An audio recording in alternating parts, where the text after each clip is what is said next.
This is what is called Maftir, Maftir and Haftorah, but the Maftir is the Torah, the final Torah reading. And this week is known as Parshas Parah. The Shabbos dealing with the red heifer. And so we have a special Maftir, and the Maftir is found in Bamidbar, the book of Numbers, chapter 19, verses 1 through 22.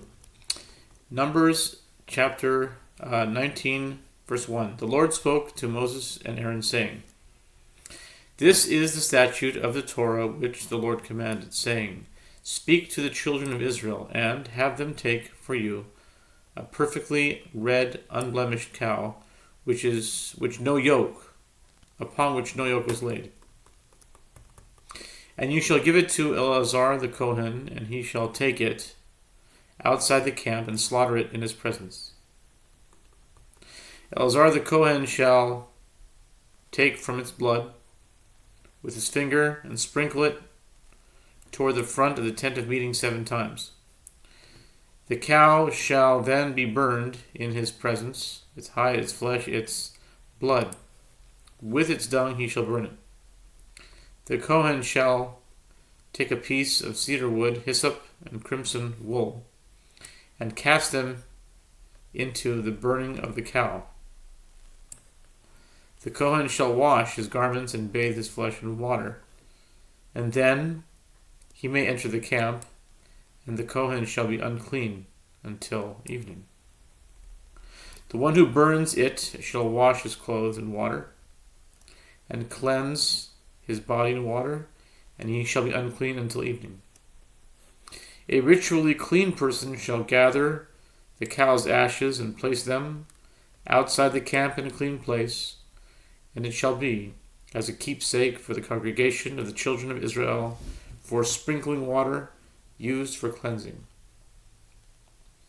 The one who gathers the cow's ashes shall wash his clothes, and he shall be unclean until evening. It shall be an everlasting statute for the children of Israel and for the proselyte who resides in their midst. Anyone touching the corpse of a human soul shall become unclean for 7 days. On the 3rd and 7th days he shall cleanse himself with it, so that he can become clean. But if he does not sprinkle himself with it on the 3rd and 7th days, he shall not become clean. Whoever touches the corpse of a human soul which dies, and he does not cleanse himself, he has defiled the Mishkan of the Lord, and that soul shall be cut off from Israel. For the sprinkling water was not sprinkled on him, so he remains unclean, and his uncleanness remains upon him. This is the law. If a man dies in a tent, anyone entering the tent, and anything in the tent, shall be unclean for 7 days. Any open vessel which has no seal fastened around it becomes unclean. Anyone who touches one slain by the sword, or a corpse, or a human bone, or a grave in an open field, he shall be unclean for 7 days. They shall take for that unclean person from the ashes of the burnt purification offering, and it shall be placed in a vessel filled with spring water. A ritually clean person shall take the hyssop and dip it into the water, and sprinkle it on the tent, on all the vessels, and on the people who were in it, and on anyone who touched the bone, the slain person, the corpse, or the grave.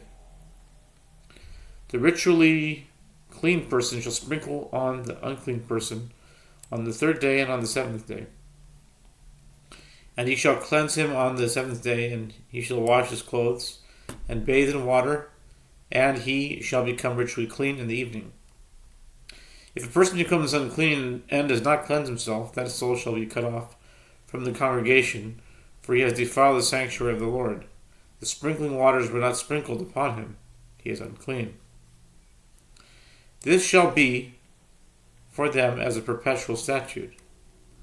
And the one who sprinkles the sprinkling waters shall wash his clothes, and one who touches the sprinkling waters shall be unclean until evening.